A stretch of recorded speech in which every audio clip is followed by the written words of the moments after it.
Gue kemarin baru dikirimin sama salah satu teman mengenai kira-kira apa sih keluh kesah Amerika terhadap Indonesia gitu. Ini gue bukain aja ya filenya ya.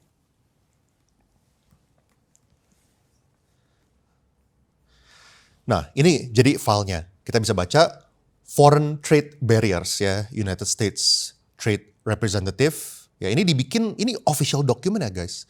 Dan itu basically ditulis ya, khusus untuk Indonesia apa aja yang mereka permasalahkan. Jadi ada banyak ya ini poin-poinnya, gue nggak bakal bacain satu persatu, gue scroll down aja. Kalian kalau misalnya mau baca, kalian bisa pause videonya, lalu kalian tinggal play aja untuk scroll ke bawah.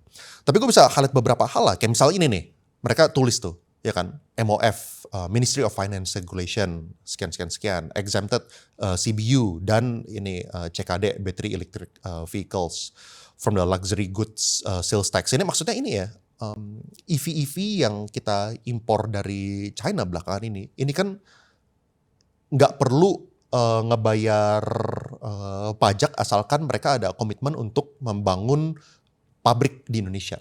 Ini salah satunya gitu kan. Ya dia mungkin ngelihat regulasi yang berubah lah, soalnya kan baru terjadi di tahun 2024 gitu kan. Terus habis itu misalnya apa lagi?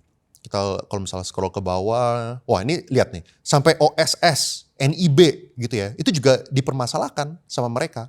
Jadi ini tuh detail banget ya, orang yang nulis ini tuh kayaknya lumayan paham dan ada pengalaman trading sama Indonesia gitu, bukan yang cuman dari teori-teori doang. Dan biasanya orang yang nulis kayak gini, ini tuh dapat input langsung dari pelaku usaha dan asosiasi lah, dan mereka tuh ngasih masukan masalah perizinan yang susah, tarif yang tinggi, masalah IP, intellectual property. Ini tuh dokumen yang emang dibikin buat nego dan buat ngelobi, termasuk dari US Embassy juga gitu.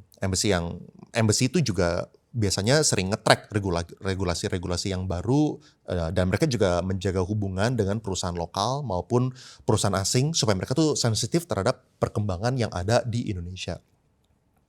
Lalu kalau misalnya kita baca lagi nih, misalnya kita scroll ke bawah, nih lihat aja sampai obat-obatan mereka juga sebut gitu kan. Ya ini bahwa obat-obatan itu harus manufacture locally atau mereka harus kerjasama ya kan dengan perusahaan Indonesia supaya mereka bisa mendapatkan approval. Lalu ada lagi ini Bulog pun sampai disebut bahwa Bulog itu maintain exclusive authority buat mengimport